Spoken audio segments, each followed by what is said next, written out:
Assalamualaikum warahmatullahi wabarakatuh. Ala kulli ni'matin salihah wa ala ma wasalna salihuna jazakumullah. Al-Fatihah. A'udzu billahi minasy syaithanir rajim. Bismillahirrahmanirrahim. Alhamdulillahi rabbil alamin. Ar-Rahmanir Rahim. Maliki yaumiddin. Iyyaka na'budu wa iyyaka nasta'in. Ihdinas siratal mustaqim. Shiratal ladzina an'amta 'alaihim ghairil maghdubi 'alaihim waladdallin.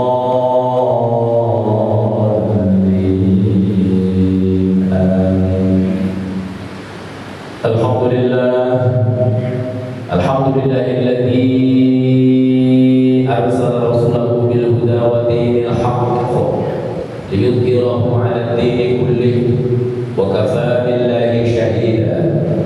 Allahumma shalli 'ala sayyidina Muhammad wa 'ala alihi wa sahbihi wa man tabi'ahum bi ihsanin ila yaumiddin. Amma ba'd. وقال الله تعالى في كتاب القرآن: أعوذ بالله من الشيطان الرجيم واعبدوا الله ولا تشركوا به شيئا وبالوالدين إحسانا وبذي القربى واليتامى والمساكين والجار ذي القربى والجار الجنب والصاحب بالجنب وابن السبيل وما ملكت أيمانكم إن الله لا يحب كل مختال فخور. Shadaqallahul Azim. Hadirin hadirat para sesepuh juga khusus teman yang saya hormati seluruh dewan pengurus KM Masjid Al-Ihsan Al-Ikhlas yang mudah-mudahan semuanya senantiasa diberikan keberkahan oleh Allah Subhanahu wa Ta'ala.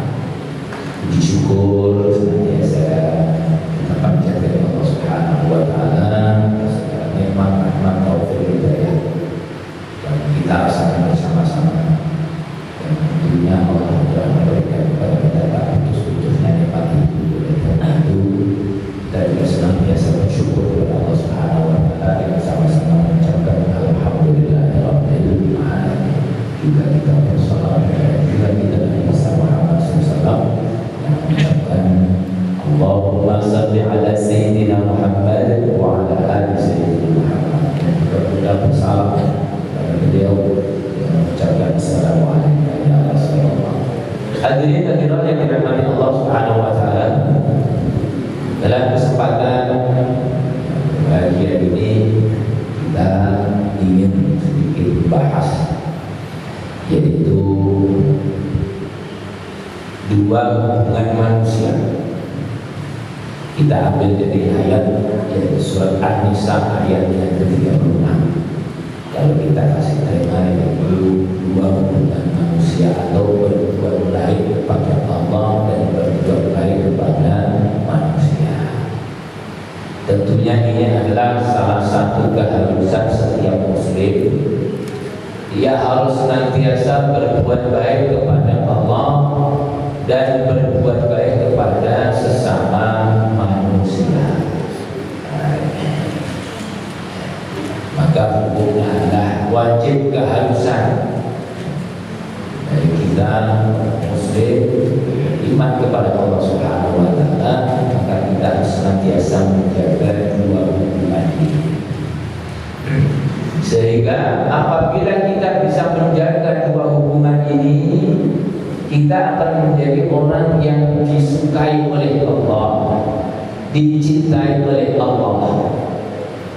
Dan apabila menjadi orang yang disukai Allah, dicintai oleh Allah, tentu mereka tidak akan mungkin akan ditinggalkan oleh Allah.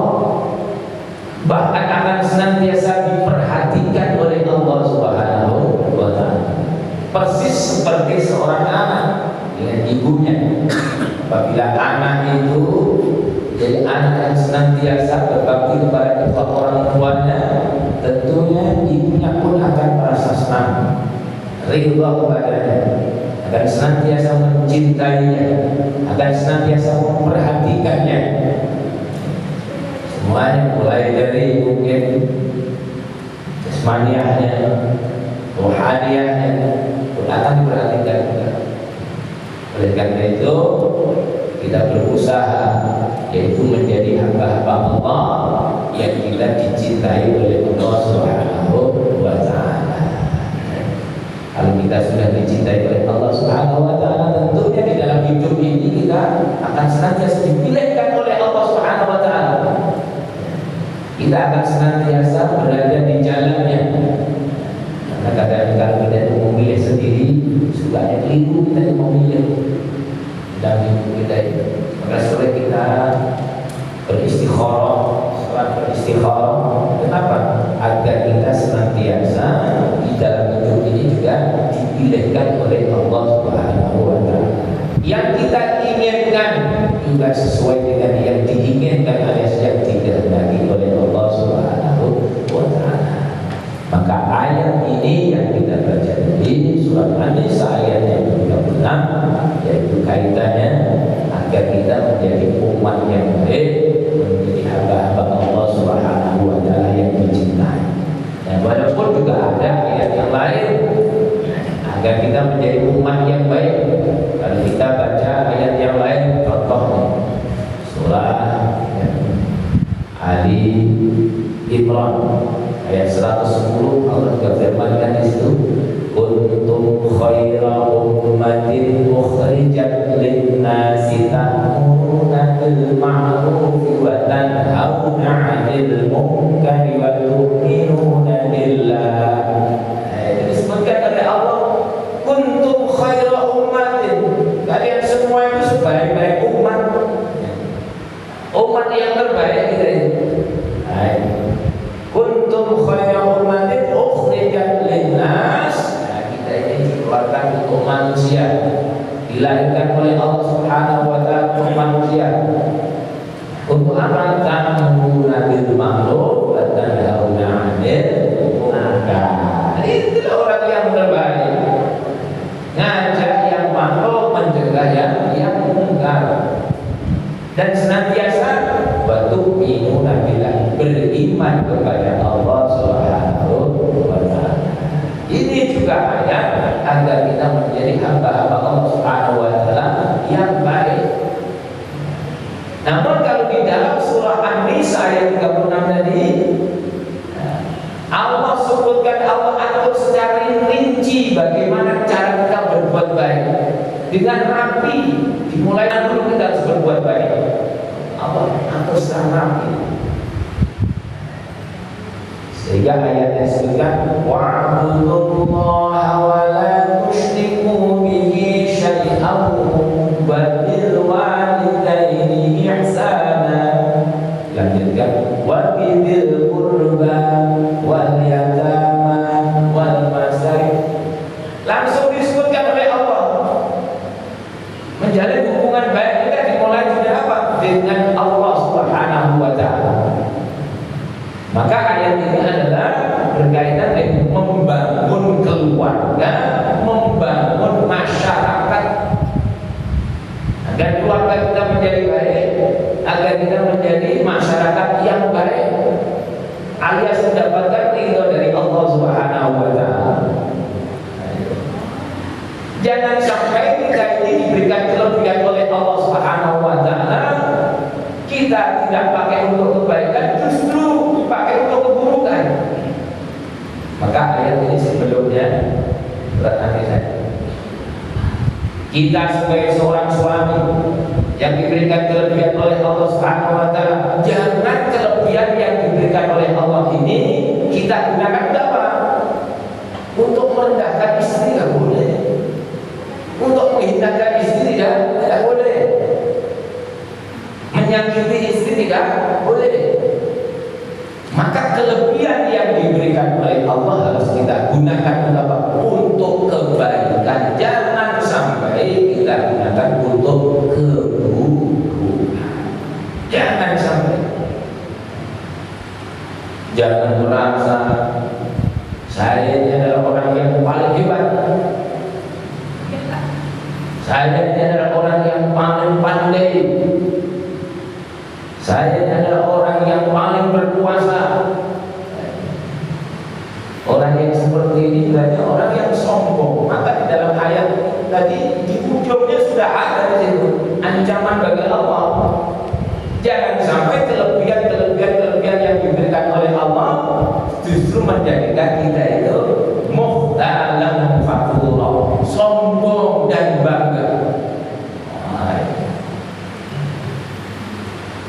Ketika seseorang itu menjadi kaya, sebetulnya siapa yang menjadikan dia kaya?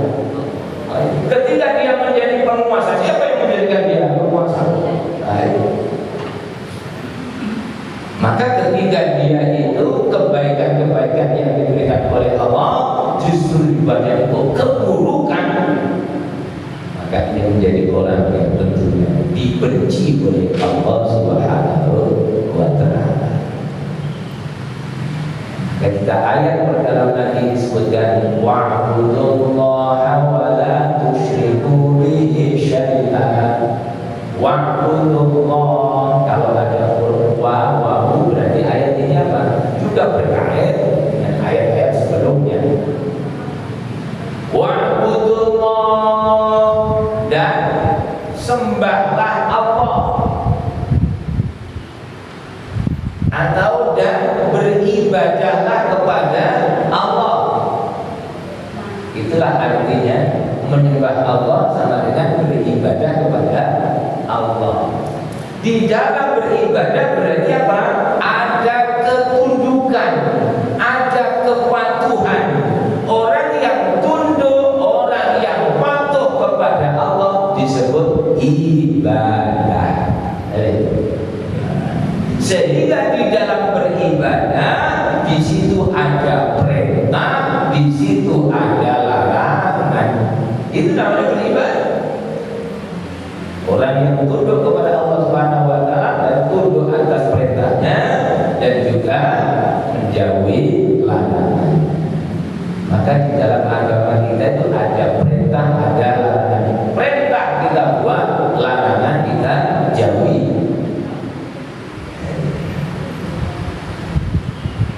Ada larangan dari ayat wala tusyriku bihi syai'an, larangannya itu. Wala tusyriku, jangan kamu menyekutukannya dengan sesuatu yang lain. Perintahnya wa'budullah, dan sembahlah Allah.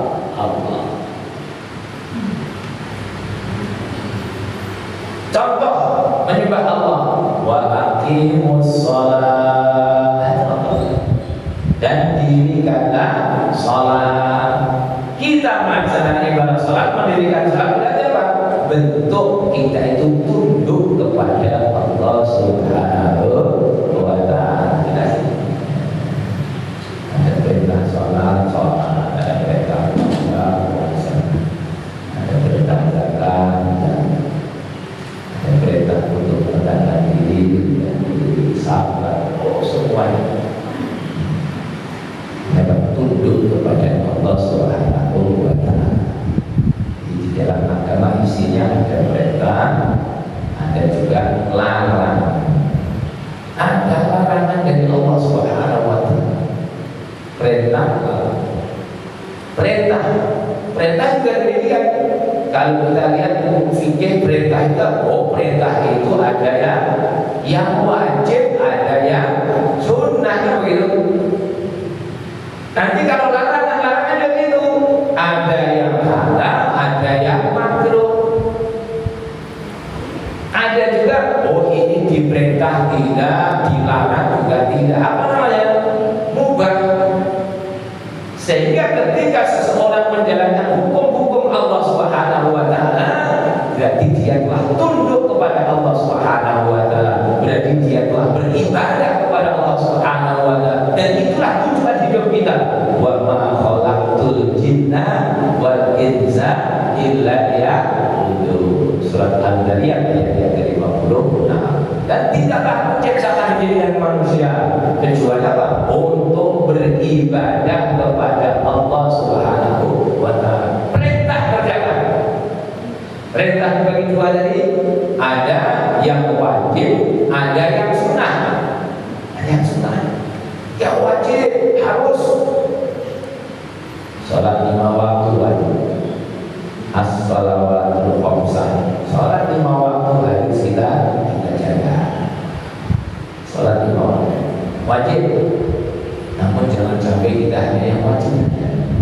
Ada perintah juga yang sunnah. Yang sunnah, ibadah tambahan, Inilah yang menjadikan kita menjadi hamba Allah yang tambah mulia lagi. Ada ibadah sunnah ini adalah tahajud sunnah. Jadi ada ibadah yang wajib, ada yang sunnah. Kajian, puasa, ada Senin, Kamis, jauh yang sunnah. Jadi ada perintah Allah, ada yang wajib, ada perintah Allah, ada yang sunnah. Jadi kita berusaha juga yang sunnah pun juga kita berusaha ada. Ada larangan. Larangan di sini juga sama. Ada yang haram, ada yang makruh. Haram benar-benar berdosa harus kita jauhi. Tapi ada yang makruh. Nah, kalau siapa makruh ini? Ya kalau bisa kita jauhi lah. Makruh itu pada makruh kurang disukai oleh Allah Subhanahu wa taala, tak suka. Kalau kita menginginkan ridhonya Allah, carilah yang disukai oleh Allah. Yang makruh itu ditinggal. Yang makruh tinggal. Maka ada hukum larangan, ada yang haram, ada yang makruh. Terus ada tadi yang tidak diperintah dan tidak dilarang, boleh saja silakan. Jadi ada yang mubah, tidak diperintah, tidak dilarang. Kita ngaji seorang mau menghadap kemana, menghadap ke timur atau kesepakatan kita mau menghadap ke barat, silakan. Mubah, yang mubah silakan pilih. Yang isinya kebaikan, ya kebaikannya ini yang tentunya akan dinilai oleh Allah Subhanahu wa taala. Kita sepakat hari Sabtu mengadakan taklim, mubah. Hari Ahad silakan. Jadi hukum itu ada yang wajib, ada yang haram, ada yang sunnah, ada yang makruh, ada yang mubah. Nah, kembali tadi wa'budullah, dan sembahnya Allah, beribadah kepada Allah, alias kita tunduk patuh kepada Allah Subhanahu wa taala. Bagaimana kepatuhan kita? Kita beribadah dengan sungguh-sungguh, dengan ikhlas karena Allah Subhanahu wa taala. Wala tusyriku bihi syai'an. Itu larangannya, ingat-ingat. Wala tusyriku bihi syai'an. Jangan sekali-kali menyekutukannya dengan sesuatu yang lain pun. Asyirk. Jangan berbuat syirik. Syirik akidah. Nah, insya Allah kalau kita syirik akidah, Bapak itu insya Allah sudah kita bisa jauh. Jemaah Masjid Al-Kasar mungkin terus pergi ke gunung, terus minta sama gunung, enggak. Pergi ke pohon, minta sama pohon, insya Allah kan. Tapi di sini makna la tusyrik billah, janganlah menyekutukan Allah Subhanahu wa taala dengan sesuatu apapun, mempunyai makna asyirkul asghar yang harus kita jauhi. Apa itu asyirkul asghar? Syirik yang kecil. Nah, syirik yang besar insya Allah kita tidak akan kita mengerjakan. Tapi syirik yang kecil yang kita harus hati-hati. Apa itu syirik yang kecil yang harus kita jauhi? Riya, sifat riya. Sifat riya itu adalah syirik yang kecil. Riya asyirkul asghar. Asyirkul asghar riya. Riya itu syirik itu. Ingin dilihat oleh orang lain. Makanya yang kita hati-hati bukan masalah yang syirik kaitannya dengan akidah ini.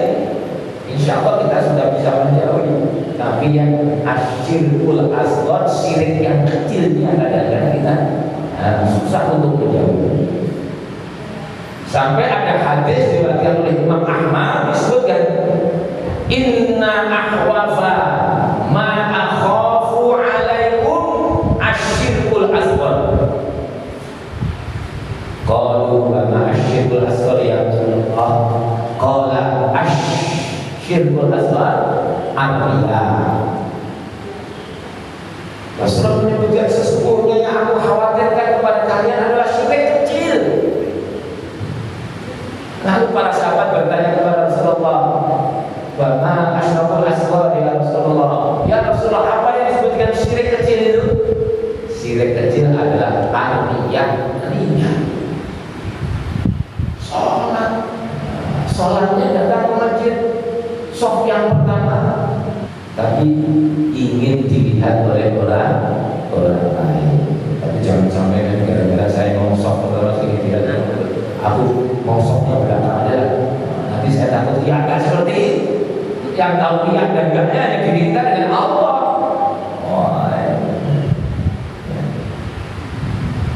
Biasanya terlihatnya kayak, oh kalau sholat di masjid, masya Allah, terlihat khusyuk, tenang, anteng, takbirnya aja 1 menit. Takbirnya 1, Allah, giliran sholat di rumah, masya Allah. Ini kelihatan berarti ini. Dia atau kan itu giliran sholat di rumah.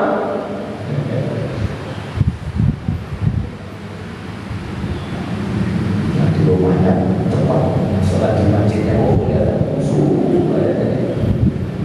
Jadi kalau ada orang yang seperti itu, kalau dilihat orang dia semangat, terlihat khusyuknya. Tapi kalau tidak dilihat orang semangatnya sendiri, berarti dia masih ada di situ sifat mulia di dalam diri. Jadi sholatnya ingin dilihat oleh orang ini yang dikhawatirkan oleh Rasulullah. Kenapa syirik asghar itu dikhawatirkan Rasulullah? Karena syirik asghar yang berupa riya itu juga bisa merusak daripada nilai ibadah sholat kita. Sholat yang senantiasa mempunyai nilai yang sempurna apabila dikerjakannya apa? Karena Allah, bukan karena riya. Wa ma umiru illa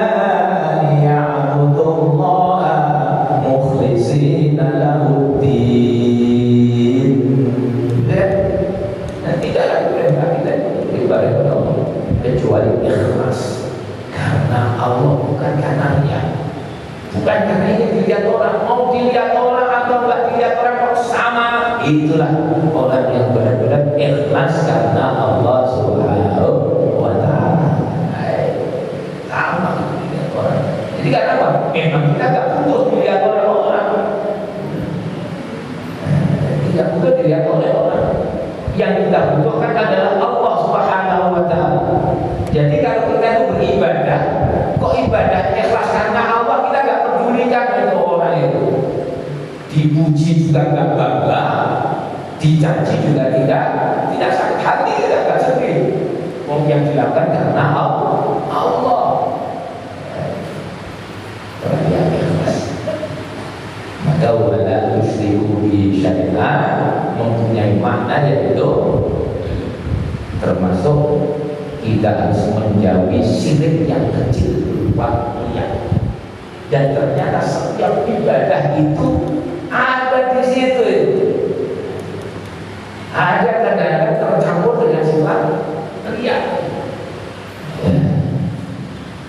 Kita sholat terlihat, maka mudah sekali untuk riya. Sholat kelihatan, sedekah kelihatan. Saya sudah sedekah banyak, gaji umum diuji. Apalagi haji, kelihatan sekali. Kenapa? Belum berangkat ke syukuran berkali-kali. Habis itu ketika haji, pulang haji terus dipanggil Pak Haji kok marah. Kalau jangan jadi hajinya karena dia dipanggil, pengen dibikin haji. Namanya Ahmad mau kemana? Karena dipanggil Ahmad saja sudah berlalu haji. Dipanggil Ahmad jangan tengok. Panggil kok gak tengok. Saya tidak haji kok gak mau memanggil haji Ahmad. Mahal haji sekarang, nunggunya lama. Berarti apa? Hajinya ingin dipanggil sebagai haji. Tapi kalau karena Allah Subhanahu wa Ta'ala, kita ingat seperti itu. Mau dipanggil Ahmad.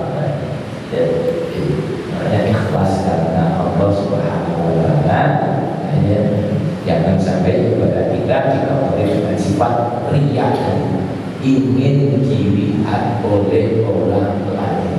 Kalau di bulan Ramadan kita mendapatkan pelajaran dari Allah, yaitu dengan berpuasa. Inilah kalau orang yang berpuasa yang tahu dirinya dengan Allah Subhanahu wa Ta'ala. Sehingga puasa itu kan nggak ada sifat riya, itu nggak ada. Ingin mengatakan bahwa saya itu loh orang yang ahli puasa. Siapa yang mau percaya? Gak ada yang mau percaya. Karena puasa itu yang tahu hanya dirinya dengan Allah Subhanahu wa Ta'ala. Puasa jauh daripada sifatnya. Jadi Allah sebutkan yang pertama, kita harus berbuat baik kepada Allah, yaitu berbuat baik dengan Allah. Wa'budullaha wa la tusyriku bihi syai'an. Lalu disebutkan wa bil walidaini ihsana. Wa bil walidaini ihsana, dan kepada kedua orang tua kita harus baik. Ini ayat ini sebetulnya asalnya begini, wa ahsinu bil walidaini ihsana. Berbuat baiklah kepada kedua orang tua dengan sebaik-baiknya.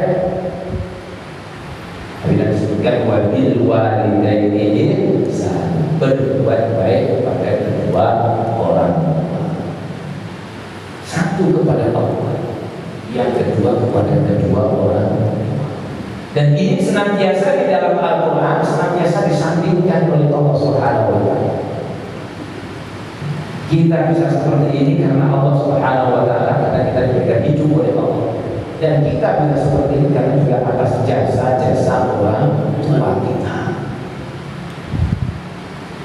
Maka kita kepada Allah harus kita cari Allah kita. Dan yang pertama kepada kedua orang tua kita.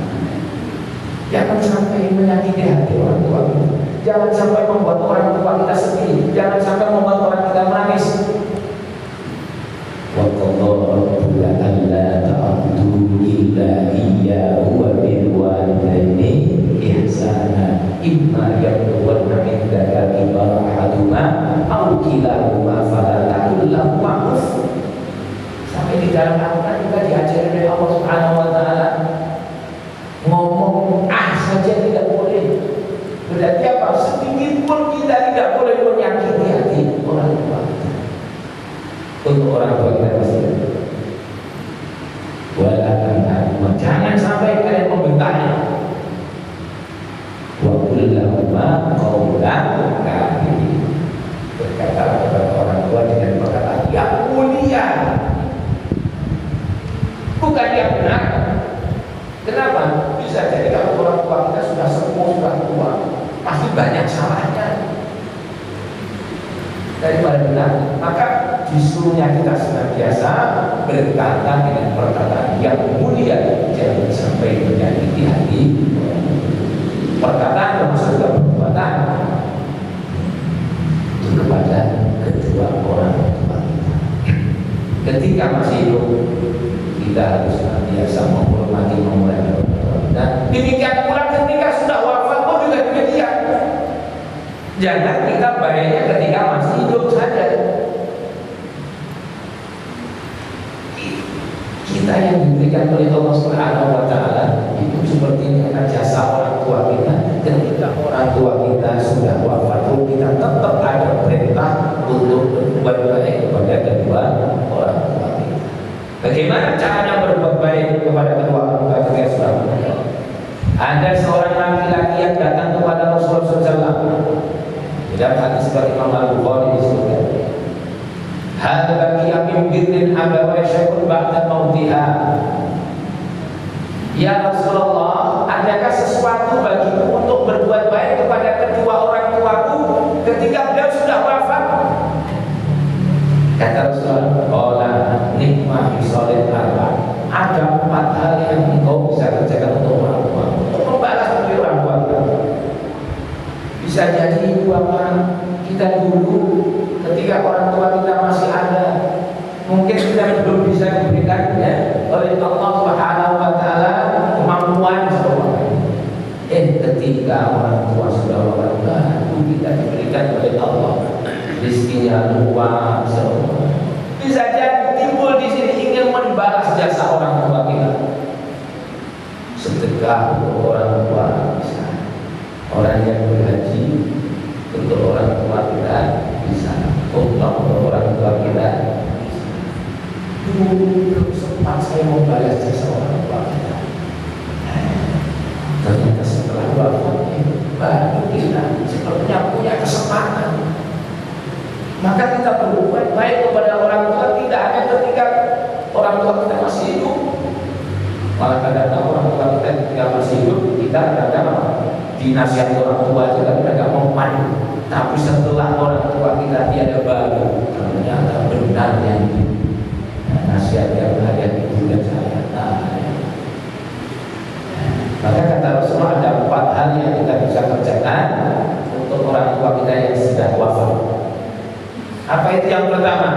Ad-du'a, mendoakannya, sehingga kita setiap habis sholat senantiasa yang kita ingat orang tua kita.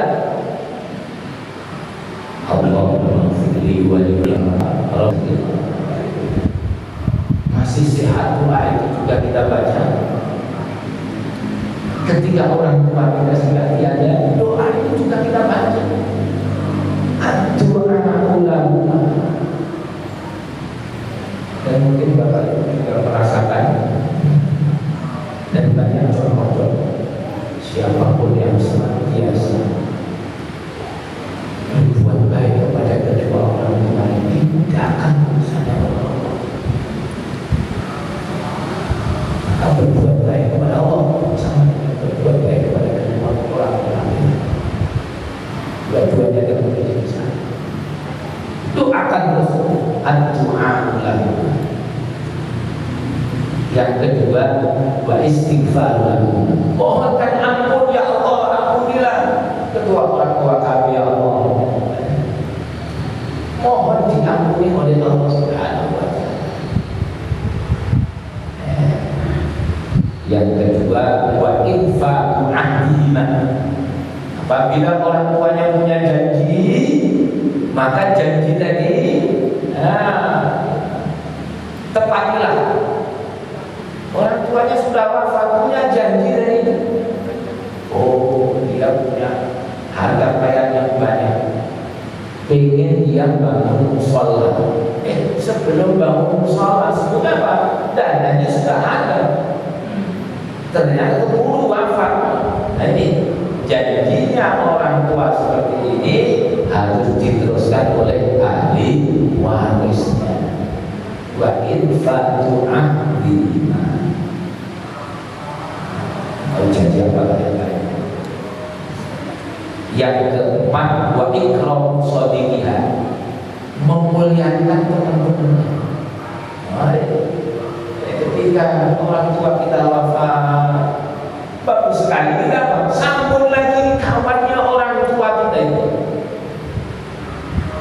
Makanya biasanya kawannya dia senang namanya kawan. Sudah kawan akrabnya biasanya dia akan juga mendoakannya juga. Wa ikram shadiqiha, memuliakan teman-teman. Oh ini dulu sahabat ayahku ini sahabat ibuku ini. Oh, kita muliakan, kita hormati. Dan dulu ayah kita menghormati, kawan kita pun juga menghormati kawan-kawan teman-teman ayah ibu kita. Wasilaturrahim, caranya bagaimana? Dengan silaturahim. Kita datangi teman ayah kita, Pak Ibu, kalau mungkin orang tua saya punya kesalahan, mohon Ibu kata itu maaf, ya saya artinya namanya apa? Berbuat baik kepada kedua orang tua kita. Mungkin walidaini ihsan, kepada Allah, kepada kedua orang tua. Bahkan kalau kita durhaka kepada orang tua, sama dengan juga durhaka kepada Allah Subhanahu wa taala. Ridallahu fi ridal walidain wa sakhallahu fi sakhil walidain. Ridanya Allah tergantung kepada ridanya orang tua kita, dan murkanya Allah tergantung murkanya orang tua. Kalau kita itu menyakiti orang tua kita, akan juga mendapatkan murka dari Allah Subhanahu. Jangan coba-coba kita memutuskan silaturahmi kepada orang tua. Jangan. Sehingga kita senantiasa memuliakan orang tua. Mau siapa orang tua kita, harus kita muliakan. Maka diperintahkan oleh ayat dari ujung ayat. Jangan sampai kehebatan kita itu justru merendahkan orang tua kita. Ada orang tuanya yang SDT gak tamat, kita banyak ini kan sepuh-sepuh ini pasti punya orang tua bisa jadi dulu dengan sekolah sampai kelas 3 SM apa namanya, karena gak lulus bisa jadi. Tapi anak-anaknya ya Allah, anak-anaknya luar biasa. Ada yang S2, S3, doktor semua. Bila anaknya sudah jadi doktor, bikin anak jadi sarjana yang susah. Ada yang seperti itu. Anakku itu ya Allah, sekolah jadi susah. Bapaknya apa? Bapaknya Falcon. Ada yang seperti itu kan? Kawan itu. Ya Allah, ini sebetulnya kita itu menjadi orang hebat. Yang hebat siapa? Orang tua kita. Sehingga kita lihat itu para sahabat-sahabat biasalah nama-nama itu yang disebutkan siapa? Bapaknya bukan nama sendiri. Ibnu Abbas. Ibnu Abbas itu kan anaknya Pak Abbas. Yang disebut Ibnu Umar. Yang disebut bapaknya. Yang disebut bapaknya, bukan dirinya. Karena apa? Dia hebat karena orang tuanya. Yang disebut orang tuanya. Masya Allah. Itu luar biasa. Contoh orang tua kita harus senantiasa kita. Setelah orang tua kita wabidir kurba, kerabat udah disusun rapi oleh Allah Subhanahu wa Ta'ala. Orang tua kerabat kita harus kita baik. Karena kalau ada apa-apa tentunya yang pertama kali menolong kita, memperhatikan kita adalah kerabat kita. Jadi hati-hati jangan sampai gara-gara kelebihan yang diberikan oleh Allah Subhanahu wa Ta'ala justru tidak menjalin silaturahmi dengan kerabat. Hati-hati. Wa bidzil qurba wal yatama wal masakin, termasuk harus baik kepada yaitu anak-anak yatim yang seharusnya tidak ada orang tuanya yang mendidiknya, yang mengasuhnya, orang tuanya tidak ada. Maka perintahnya Allah kita disuruh memperhatikan anak-anak yatim. Termasuk kita ini yang mempunyai, termasuk saudara yang yatim juga. Saya mempunyai adik, terus orang tuanya adik dari punya anak, orang tuanya meninggal, maka termasuk itu kewajiban saya itu untuk senantiasa membantu. Bisa jadi apa, setiap bulannya kita harus bisa jadi bantu. Bisa jadi dengan materi kita punya materi besar. Wal yatama wal masakin, bisa jadi di keluarga kita ada yang miskin. Kalau tidak ada orang lain yang miskin, kita diperintahkan untuk membantu. Wal yatama wal masakin, terusannya apa? Wal jarinil qurba. Jar artinya ada tetangga yang dekat. Tetangga yang dekat harus berbuat baik kepada siapapun dia. Gak harus muslim, tidak harus muslim. Karena Rasulullah sumpahnya kepada Allah dan kepada hari akhir, man kana yu'minu billahi wal yawmil akhir falyukrim jarahu. Karena siapa yang beriman kepada Allah dan hari akhir, maka falyukrim, maka muliakanlah jarahu, tetangganya, memuliakan tetangganya. Tidak disebutkan mau tetangganya muslim atau tidak muslim. Orang yang baik yang senantiasa memuliakan tetangga. Kita semuanya punya tetangga. Jadi kurban tetangga yang dekat, bisa dekat dengan rumah kita ya. Samping kanan, ke samping kiri, ke depan, ke belakang, dekat. Jadi dekat. Karena kalau apa-apa pasti tetangga bukan yang bantu kita. Ada tamu, ternyata apa? Gula kita habis. Kira-kira mau pinjam kepada siapa? Punya saudara itu Surabaya, mau telepon ke sana. Ibu maaf saya gula saya habis, kopi saya tidak pinjam gulanya dulu pada kita. Apalagi kalau kita itu maaf ini yang kadang-kadang masih suka pulang kampung. Siapa itu yang ngawasi rumah kita itu? Apa tetangga? Mereka bapak saya duluan.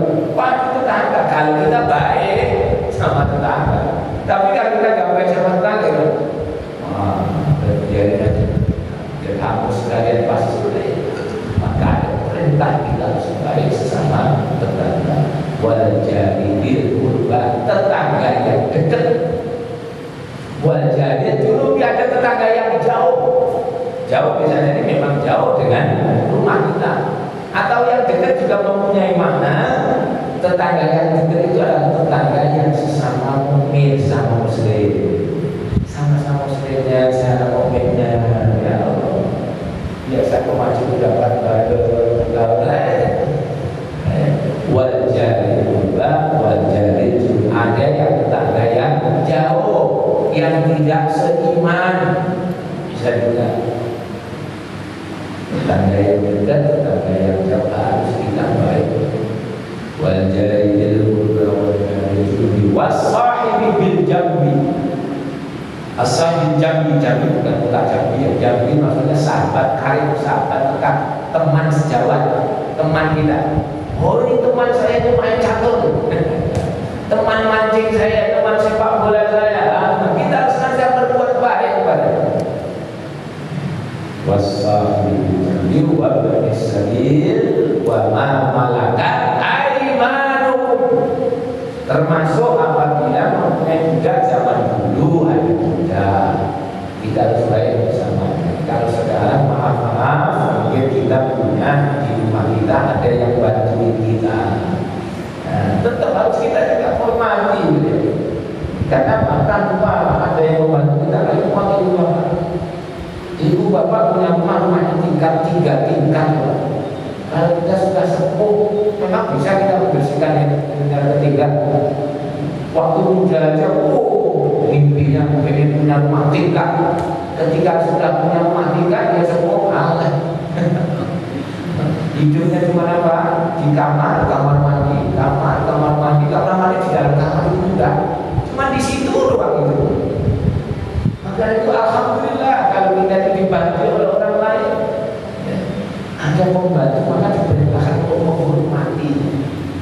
Ini luar biasanya ayat Al-Quran Nabi agar kita membangun keluarga kita, membangun masyarakat dimulai dengan apa? Beribadah kepada Allah Subhanahu wa taala, terus hubungan baik kepada sesama manusia. Sering kita simpulkan hablum minallah wa hablum minan nas. Kok kita enggak mau menjalin dua hubungan tadi itu?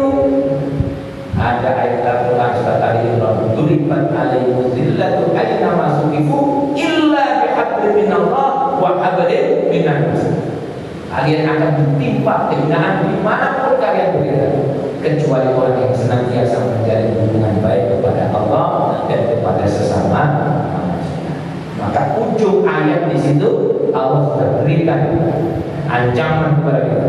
Innallaha la yuhibbu, sesungguhnya Allah benci alias tidak suka man kana mukhtalan fakhura, terhadap orang yang sombong dan membanggakan diri. Jangan sampai kesombongannya, sombong karena ilmu, sombong karena jabatan, sombong karena kekayaan, merendahkan orang lain, merendahkan orang tua, merendahkan kerabat, merendahkan anak yatim miskin, merendahkan tetangga kita, merendahkan mungkin pembantu kita. Tidak ada ancaman dari Allah. Jangan kelebihan kita jadikan itu alasan untuk berbuat keburukan. Kelebihan kelebihan yang diberikan kita gunakan untuk kebaikan.